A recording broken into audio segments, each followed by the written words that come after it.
Welcome back to Above Average. This week we have a mini episode. This is where Lorissa and I get to catch up because we actually don't catch up much in between episodes, and I get to hear what's going on in her life and likewise. So, tell me, what's going on? What's going on? A lot is going on. This morning, just because it's fresh, I did a call with I was going to say potential preferred service provider for Lorissa's list, but I approved her on the spot. So she's in the list.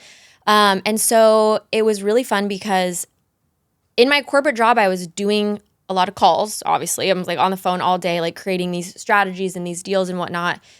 And now I feel like I get to do that like on a microscopic level where it's just me and them and figuring out if it's a good fit. Yeah. And I think what a lot of people don't realize about Lorissa's list specifically, I am vetting out not only, are you amazing and are you going to be super helpful, but I also want to make sure that it's a really good cultural fit and a really good audience fit for the people who follow me. Because I hear from the people who follow me who use Lorissa's list, like we're looking for XYZ or some of the characteristics of that. And then I want to make sure that it's a good fit for everybody. Because if I just accept everybody, it's like, it's not beneficial for you as a brand or a business, and it's not beneficial for the people who are consumers, if that makes sense. They have to sort through everything. So I'm almost doing that vetting to make sure that it's a good fit for everybody. So anyways, it was almost like a little repeat of what I would do in my corporate job, because similar to my corporate job, I was just placing technology. You're a client, you're whoever. Yeah. So I feel like I could share it. Like one of my largest customers was, I don't know if I should say it, the largest ticketing agent in the world. Oh, okay. So, and all subsidiaries, and I had them globally. So they would come to me and say, okay, here's what we need to accomplish. And then I'm placing technologies like, okay, we need to do this in the cloud. We need to do this in your data center. We need to do this. And how do we make that financially feasible for your business? So now I feel like I'm just doing that for women, like on a service level. Oh my God. This is on a service level and just like in your life. We have talked before about how to translate your skills from corporate America to non-corporate America if you want to get out of it because you don't want to make your job your identity. Yeah. I don't think I ever put together how much you do that because one of the things I admire so much about you is your ability to connect people. Oh, yeah. That would be a good fit. Yep. That is literally the same thing that you're telling me you did. It's literally the same thing. And one of my absolute favorite things, it brings me so much joy. Like you always talk about how passionate you are about like what you do. Yes. It brought me so much joy to connect, to have a business come and say, here's our problem. And then I'm like piecemealing these technologies together to go solve that problem. And now what I hear, whether it be you or, it was like Dr. Olivia one time was like, 100% of my clients are from you. Like 100% of my client base is from you. But I love that because what it means is that I can say, okay, Alex is dealing with XYZ. Dr. Olivia is really good at XYZ, and I'm going to plug you two together.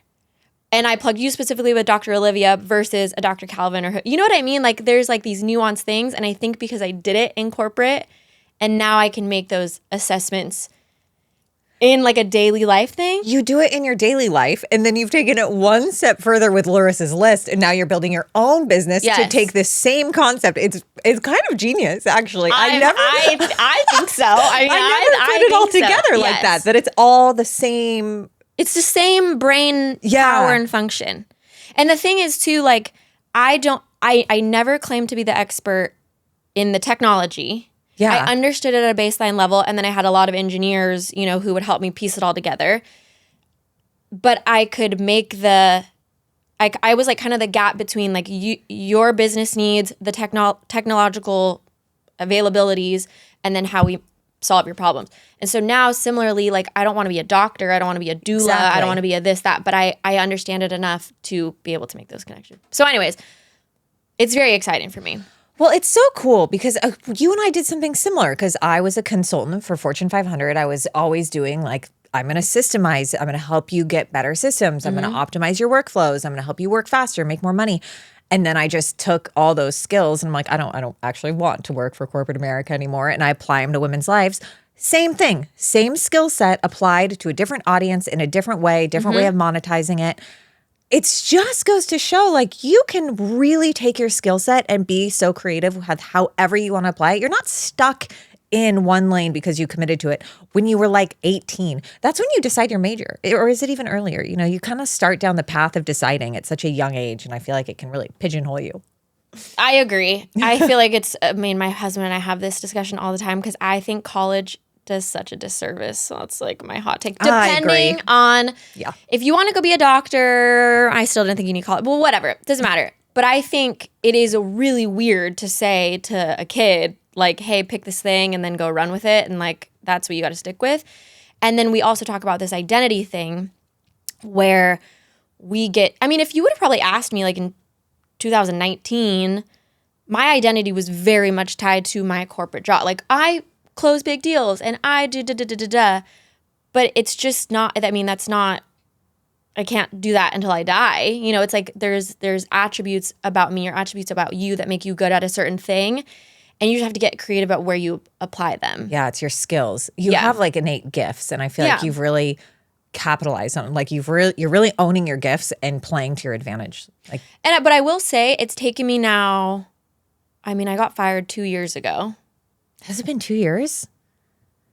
Has it been 2 years? Oh, we've known each other for longer than I thought. Yeah. Probably something like that. I had just gotten pregnant with Jaja, so so 9 months of pregnancy and she's about to turn a year. Yeah. So almost 2 years. A little less than 2 years. So I will say it's taken, for anyone who's going through this, it's taken me a little bit of time because I really had to okay, I'm good at this, I da-da-da-da. And then finally I had this light bulb moment for Larissa's List, but that only happened 8 months ago. It's been phased. Yeah. Like the first phase was leaving corporate and you, ever since I've known you, you've been good at connecting people. Like the first time I met you, you immediately connected me with people that you thought would be a good fit. So you started doing that immediately, but you're right, it's phased. I feel similarly from my experience. Like it took time. It takes time, and I think it takes a lot of courage to step away from what you were doing before, what's comfortable and what's maybe more stable, and decide to do something different. Totally.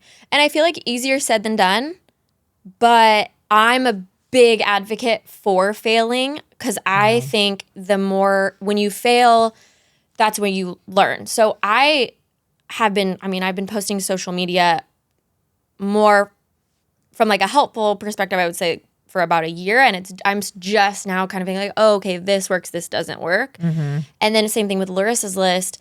I launched version 1. And I'm just gonna be honest, it was complete shit. I hated it. I hated looking at the website. I think I just had this idea that I kind of threw out, and I hired a team to make it who wasn't really a web team. They just kind of could do it. And then every day that I looked at it, I'm like, this is so ugly and terrible and not easy to use, and it just doesn't reflect me. So then I had to go back and, find a new team and really sit down and look at what isn't working out here. Mm-hmm. So I'm totally an okay to fail kind of a person. I feel like a lot of entrepreneurs or, people who want to start something, they have to wait until it gets perfect to launch. But I feel like you learn so much in failure. At least that's been my experience. And everyone that I follow that's been successful says that same thing. Speed is more important than perfection. Yes. And I try very hard to lean into that because it's my nature to make it perfect before I present it to the world. So I am trying to take a page out of that book. Mm-hmm. I've gotten a lot better at it. Yeah. And of course you fail when you're an entrepreneur. I've started so many businesses before this one that I just didn't even follow through on because I decided for one reason or another it just wasn't the right fit. And it took time to find something that I decided, all right, I'm going all in. I don't even care if I fail. I'm confident enough that I am going to see this through and I'm going to keep pushing no matter what. Yeah. It's tricky to do that. I will say when I very first started posting to social media, it really was more about, I was still in my corporate job. So I wanted to share about my life working a corporate job, and I had just had my second baby. So it's been about 2.5 years, I guess, that I've been posting to social media about that stuff. And I would have brands reach out to create content for them. And it's just not good. It's just not what I'm good at. Yeah. So in my brain, I think I kind of felt I post to social media, so I should be creating this really beautiful aesthetic content. And then I'm like, no, but that's not what I'm good at. What I'm good at is talking to people or just getting in front of the camera or whatever. Yeah, you do your talking heads where you're just kind of casually giving really good information, but it's natural. And I'm just I can just do that all day. I'm not going to get the lighting. I don't know. It's just not for me. So I do think that was like a failure because I would be like, yeah, I can do that. And then I would accept the job and then I would try to do it. And I'm like, oh my gosh, no, I actually can't do that. Everything in life, it's a learning process. Yeah. Yeah. So back to your original question. That's a really exciting thing. Yeah, we took a turn, but that's really exciting. It's just what I like to do. Yeah. And getting on the calls like with the people and vetting them out. So that's that. What else is new? Phase 2 of Lorissa's list is in progress. So right now, well, as of this week, everything will be geo-mapped in a way that you can search anywhere in the world. So you can, if you're in Italy or if you're in it doesn't matter where you are. Right now, people were having to search like within the search bar and saying like doctor in Nebraska or whatever, and it pop up. But now you'll be able to like just click your state and then find all those listings for your specific state. So that's exciting. Even that, like it just gets better. Yeah, it gets better as I look, and I'm like, oh my gosh, we're missing this, But I wouldn't know that we're missing those things if I hadn't have launched. Of course. And if you're not out there talking to people about what they need and everything else, I mean, it's just, it's a process. So, well, congratulations. Thank you. Yeah, it's really exciting. Other than that, Michael's in Coachella, so I'm riding solo with the kids for the next 5 days, which honestly is fine. We just don't. It's 5 days? Thursday, Friday, Saturday, Sunday. Well, I guess he comes back. But yeah, long time. Sunday night, maybe Monday morning. So that's good. We just kind of lay low. Just hang out, chill, stay in our pajamas. I don't think I could. No, I take that back. I could do it. Mm-hmm. I would not happily volunteer to have all 3 children for 5 days or 4 days or 3 days at this point. But have you ever done it yet since having the baby? No, Jeff doesn't go anywhere. So there's not really, I guess, like an opportunity. I have them alone. I'll put them down for bed. I'll get them ready for bed alone. But not even actually, I take it back. I don't actually put them to bed alone. I'll get them ready for bed and things. But no, Jeff doesn't go anywhere. Neither of us do. Okay. Yeah. This is really my biggest place that I go is to the podcast studio. Yeah. I feel like Michael travels a lot. A decent amount. I mean, and not compared to not like on a weekly basis, but he travels a decent amount. So I feel like I'm kind of used to it now. Yeah, he has been ever since I've known you. Yeah. It's part of his work. I'm just kind of like, Jeff doesn't do that. Yeah. So it's I have a bunch of friends with firefighter wives, and it's just so different how you structure your life. But anyway, props to you. Yeah, thank you. You've got a lot going on. What's new with you? What's going on? I am very obsessed with building my product CEO mode, which is all about, I don't know if I've told you about it. I don't think so. But by the time this comes out, it'll be launching in like a week. It is how to build a task management system in Asana, but also how to use it, how to integrate it into your life, how you use it daily, what you do weekly, what systems you have around it to actually support you. So you can fully systemize your life in one afternoon. That is my goal. You sit down, you take the course, and by the time that you're done, you have a full system that all of a sudden you can rely on to get everything out of your head so the mental load isn't so heavy. I've just seen such a huge, with all my private clients, it's just such a massive transition when we get them up and running and really going with Asana that I knew I wanted to bring it to more people than just my private clients. So I'm very excited about it. That's awesome. I will say I'm a big advocate for like getting the gray cloud out of your head.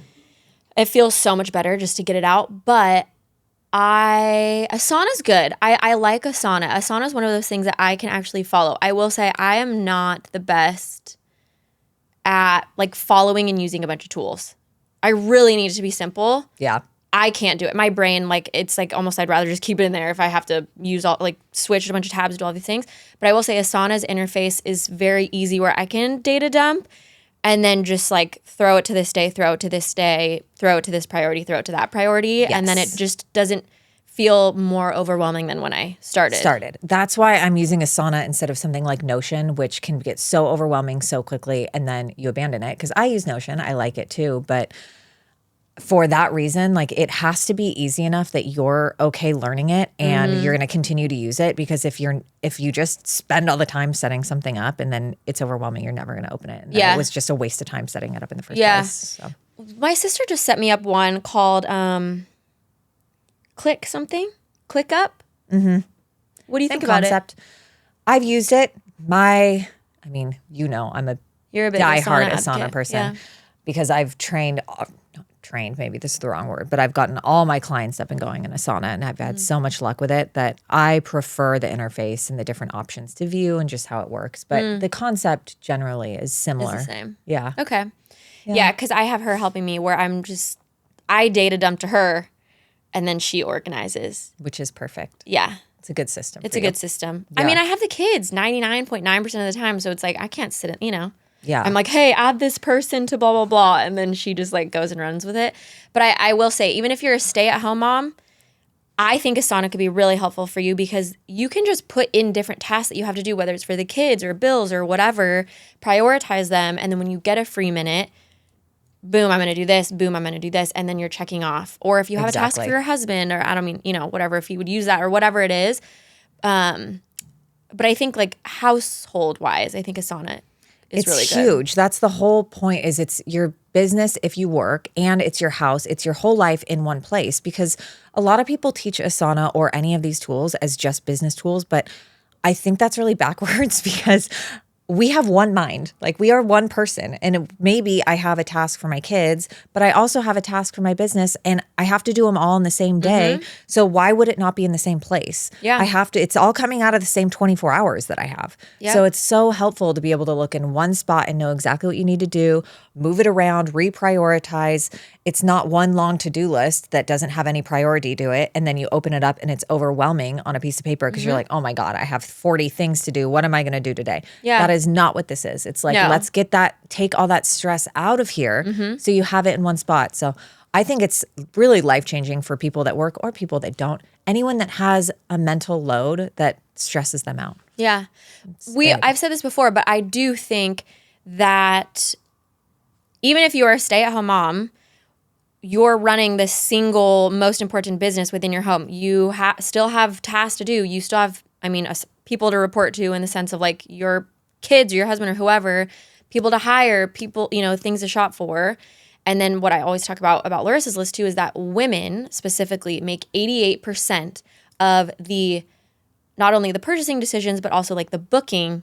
Yes. Whether you're hiring a plumber, who's booking the dentist appointments, who's hiring XYZ, 88% of those decisions are made by women. So if you want to simplify that, go to Lorissa's list. And if you really want to simplify that, I would say create an Asana and then you can systemize it. It seems like this course or this thing will kind of help you understand. It'll help you actually do it in a way that sticks, that is really straightforward, and it'll help you set it up how you need it. Because when I was trying to set up Asana, I was like on YouTube and I found all these things that weren't really relevant to my life and how I was trying to run it. So this gives you everything in one spot so you're not wasting time trying to, Frankenstein a bunch of YouTube tutorials. Yeah, which I also hate. I can't do it. Yeah. Someone will be like, click here, watch this video. I'm like, nope, I'm out. It's not going to happen for me. My brain just doesn't work that way. I guess I could try to train it to work that way, but unless you really have to play to your strengths. That's like your voice note to your sister who handles it. And she's great with it. She's like, I created this. She did ClickUp, but she can, put everything together. I'm like, cool, perfect. Yeah. That's what I need. I don't need somebody to. You have to build around your brain, not around somebody else's. Yeah. Yeah. Cool. All right. Good catch up. Yeah, good catch up. Okay, see you on the next one, guys.